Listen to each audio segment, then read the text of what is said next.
नमस्कार दोस्तों, स्वागत है मेरे YouTube चैनल में। जैसा कि थंबनेल देखकर ही आप समझ गए होंगे, एक तरफ मोदी जी और दूसरी तरफ सत्यपाल मलिक और बीच में कश्मीर। तो सत्यपाल मलिक जो जम्मू कश्मीर के पूर्व लेफ्टिनेंट गवर्नर रह चुके हैं, ठीक ना। आखिर उन्होंने वायर एक है न्यूज़ चैनल है, तो उसमें करण थापर को इंटरव्यू दिया। इंटरव्यू में कुछ ऐसी बातें कही हैं जो कहीं ना कहीं इंटरनल और एक्सटर्नल सिक्योरिटी के लिए अच्छी बात नहीं है, ठीक ना। एक गवर्नर को इस तरह से नहीं कहने, इस तरह की बातें बिल्कुल भी नहीं करनी चाहिए। सबसे पहले सत्यपाल मलिक जी ने कहा कि पुलवामा के बारे में केंद्र सरकार को जानकारी थी, प्रधानमंत्री उनको किसी ढाबे से कॉल कर रहे हैं, इस तरह की बात है। तो पहली बात ये, हाँ ये बात सही है कि जब पुलवामा की घटना हुई तो हमारे प्रधानमंत्री जिम कॉर्बेट जो नेशनल पार्क है वहाँ पे थे।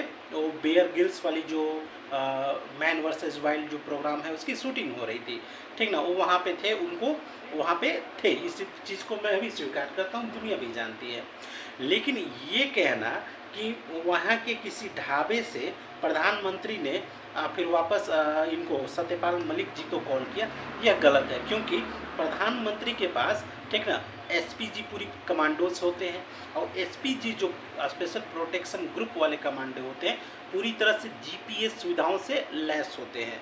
और ये जो जीपीएस सुविधाएं हैं कहीं भी रहें, अगर वह माउंट एवरेस्ट से भी प्रधानमंत्री चले जाएं, वहाँ से भी कह दें कि बाइडोन को फ़ोन लगाओ, तो ये जो एसपीजी वाले हैं वो तुरंत वहाँ पे उनको फ़ोन लगाएंगे, चाहे कोनो प्रधानमंत्री माउंट एवरेस्ट पे चले जाए, ठीक है। पहली बात तो ये देखिए, हमारे पास ऑलरेडी अपना जीपीएस सिस्टम है। तो ये जो सत्यपाल मलिक जो कह रहे हैं कि प्रधानमंत्री ने ढाबे से फ़ोन किया, यह गलत है।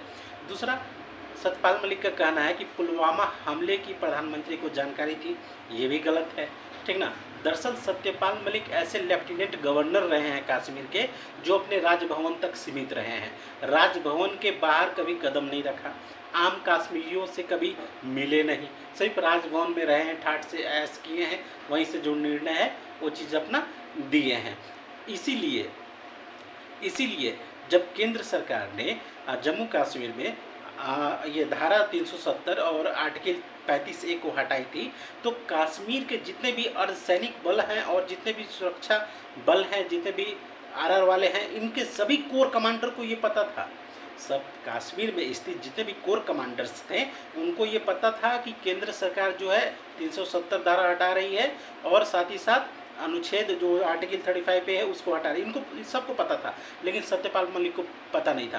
केंद्र सरकार ने ज़रूरत ही नहीं समझी। वो जान रहे थे कि तुम थोड़ा से, अब राज्यपाल हैं, कुछ उल्टा पुल्टा नहीं बोल सकते, पूर्व राज्यपाल हैं, ठीक ना। तो जान रहे थे कि अपना कारा है, इसलिए आपको ये खबर उन्होंने नहीं दी। ऊपर से आप कह रहे हैं कि प्रधानमंत्री ने कहा कि चुप रहो, आपको पता ही नहीं था। सत्यपाल मलिक जी, आपको तो कुछ पता ही नहीं था।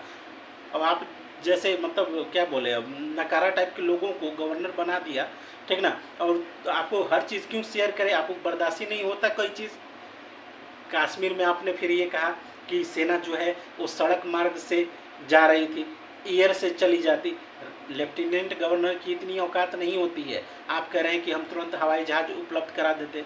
अरे सर जी, आपको अपना हेलीकॉप्टर उपलब्ध जो होता है वो गृह मंत्रालय से ऑफर आता है, लेटर आता है कि हाँ इनको हेलीकॉप्टर दे दो, यहाँ से वहाँ जाता है, इनको वहाँ से वहाँ जाना है, तब जाके आपको हेलीकॉप्टर मिलती है। अब आप कह रहे थे कि इनको पूरे टीम को जाने के लिए आपको मतलब क्या कहते हैं, आप हेलीकॉप्टर उपलब्ध करा दें। आपकी इतनी क्षमता, किसी भी लेफ्टिनेंट गवर्नर की इतनी क्षमता इतनी नहीं होती, ऊपर से आदेश आता है। और सेना जब भी जाती है सड़क मार्ग से ही जाती है, 100% सेना जब भी जाती है तो सड़क मार्ग से ही कहीं जाती है। सड़क किसका है?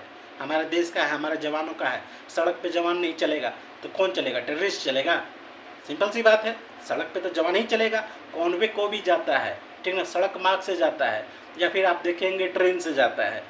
यह एक दुर्भाग्यपूर्ण घटना थी पुलवामा की, ठीक, इंसिडेंटली दुर्भाग्यपूर्ण यह घटना थी, निश्चित रूप से चूक हुई थी, ठीक ना। हमारी सुरक्षा जो एजेंसी है, जो जासूसी संस्थाएं हैं, उनकी यहाँ पे चूक हुई थी, मैं भी इस चीज़ को स्वीकार करता हूँ। लेकिन सत्यपाल मलिक जी, राजनीतिक लाभ लेने के चक्कर में इस तरह से देश की बदनामी न किया कीजिए, ठीक ना। एक राज्यपाल, पूर्व राज्यपाल होने के नाते ये देश के प्रति आपका भी कर्तव्य बनता है, ठीक ना, कि इस तरह की बातें मत किया कीजिए। लाइक कीजिए, शेयर कीजिए, सब्सक्राइब कीजिए। Thank you. यह टॉपिक जियो पॉलिटिक्स और इंटरनल सिक्योरिटी पे था। Thank you.